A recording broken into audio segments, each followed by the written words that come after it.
So that's an Amish cow shed. So those are the cows over there.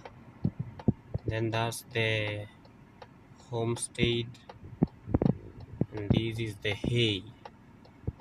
This you see here is the hay.